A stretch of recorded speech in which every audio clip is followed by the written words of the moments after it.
Halo semuanya, apa kabar kalian hari ini? Semoga selalu dalam keadaan baik dan siap untuk video kita kali ini. Kali ini kita akan membahas tentang 6 sekte sesat di dunia yang mungkin belum kalian ketahui.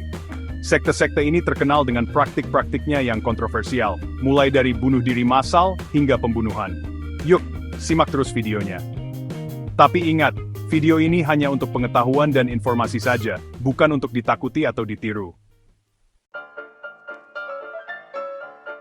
Pertama, kita akan membahas tentang Aum Shinrikyo. Sekte ini didirikan di Jepang pada tahun 1984 oleh Shoko Asahara. Aum Shinrikyo menggabungkan ajaran Buddha dan Hindu dengan ramalan kiamat. Mereka percaya bahwa dunia akan segera berakhir dan hanya pengikut Asahara yang akan selamat. Aum Shinrikyo menjadi terkenal di seluruh dunia pada tahun 1995, ketika mereka melakukan serangan gas sarin di kereta bawah tanah Tokyo. Serangan ini menewaskan 13 orang dan melukai ribuan lainnya. Setelah serangan itu, polisi menggerebek fasilitas Aum Shinrikyo dan menemukan sejumlah besar bahan kimia berbahaya, senjata, dan bahan peledak. Asahara dan beberapa anggota sekte tingkat tinggi ditangkap dan diadili atas kejahatan mereka. Selanjutnya, kita akan membahas tentang Heaven's Gate. Sekte ini didirikan pada awal tahun 1970-an oleh Marshall Applewhite dan Bonnie Nettles. Mereka percaya bahwa mereka adalah alien yang terperangkap dalam tubuh manusia, dan satu-satunya cara untuk kembali ke planet asal mereka adalah dengan bunuh diri. Pada tahun 1997, 39 anggota Heaven's Gate melakukan bunuh diri massal di sebuah rumah mewah di Rancho Santa Fe, California.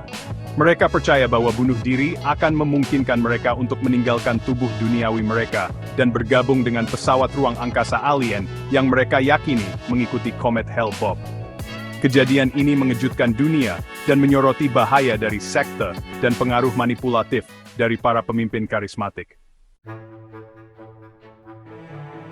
Mungkin kalian pernah mendengar tentang tragedi Jonestown. Peristiwa tragis ini terkait erat dengan sekte People's Temple yang dipimpin oleh Jim Jones. Jones mendirikan sekte ini pada tahun 1950-an dengan pesan-pesan yang menggabungkan sosialisme dan agama. Pada awalnya, People's Temple tampak seperti komunitas yang ideal dengan tujuan mulia. Namun, di balik itu semua, Jones menerapkan kontrol yang ketat dan manipulatif terhadap para pengikutnya. Pada tahun 1970-an, Jones memindahkan para pengikutnya ke sebuah pemukiman terpencil di Guyana yang disebut Jonestown.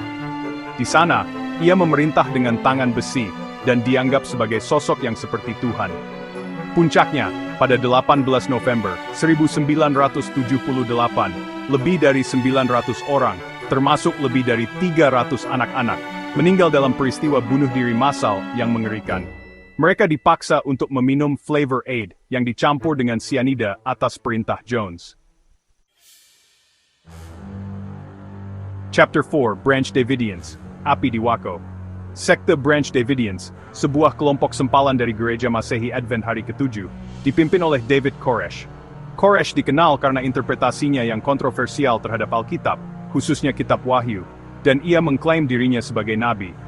Pada tahun 1993, Biro Alkohol, Tembakau, dan Senjata Api, atau ATF, berusaha menggerebek kompleks Branch Davidians di Waco, Texas, atas tuduhan pelanggaran senjata.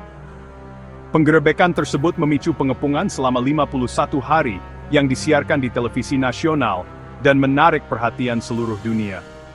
Pengepungan itu berakhir tragis pada 19 April 1993, ketika api berkobar di kompleks tersebut, menewaskan Koresh dan 75 pengikutnya, termasuk anak-anak. Peristiwa di Waco tetap menjadi pengingat yang kontroversial tentang konfrontasi antara kelompok agama dan pemerintah. Chapter 5, Manson Family, Terror di Hollywood. Charles Manson, seorang mantan narapidana dengan sejarah kejahatan, membentuk apa yang kemudian dikenal sebagai Manson Family pada akhir tahun 1960-an di California. Manson, dengan kepribadiannya yang manipulatif dan karismatik, menarik banyak pengikut, kebanyakan wanita muda. Ia menanamkan ideologi yang aneh dan terdistorsi, menggabungkan elemen-elemen dari budaya hippie dengan interpretasinya yang sesat tentang lagu-lagu The Beatles. Pada musim panas tahun 1969, Manson dan para pengikutnya melakukan serangkaian pembunuhan brutal yang mengejutkan Hollywood dan dunia. Salah satu korbannya adalah aktris Sharon Tate, istri sutradara Roman Polanski, yang saat itu sedang hamil 8 bulan. Pembunuhan yang dilakukan oleh Manson family sangat brutal dan tampaknya acak, yang semakin menambah kengerian publik. Manson dan beberapa pengikutnya akhirnya ditangkap dan dihukum karena pembunuhan. Dan kasus tersebut tetap menjadi salah satu kejahatan paling terkenal dan meresahkan dalam sejarah Amerika. Chapter 6, Order of the Solar Temple, Kematian di bawah sinar matahari. Order of the Solar Temple, yang didirikan pada tahun 1984 oleh Joseph D. Mambro dan Luc Jure, adalah sekte yang menggabungkan ajaran New Age, mistisisme, dan apokaliptik. Mereka percaya pada reinkarnasi dan keberadaan roh yang abadi.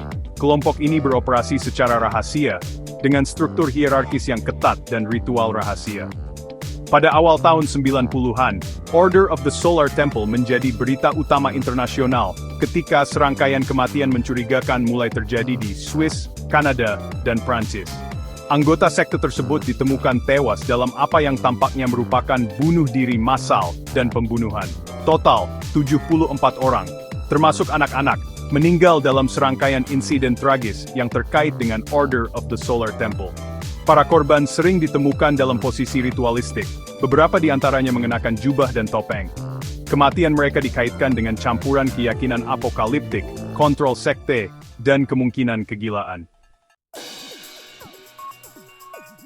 Itulah 6 sekte sesat di dunia yang mengejutkan. Sekte-sekte ini mengingatkan kita bahwa penting untuk berhati-hati terhadap kelompok atau individu yang mengklaim memiliki semua jawaban atas pertanyaan hidup dan mati. Ingatlah untuk selalu berpikir kritis, mempertanyakan informasi, dan mencari perspektif yang berbeda. Jangan mudah terbujuk oleh janji-janji kosong atau doktrin yang ekstrem. Penting untuk diingat bahwa kebebasan berpikir dan kemandirian adalah hak asasi manusia yang harus selalu dijunjung tinggi. Jangan lupa like, komen, dan subscribe untuk video menarik lainnya. Sampai jumpa di video berikutnya.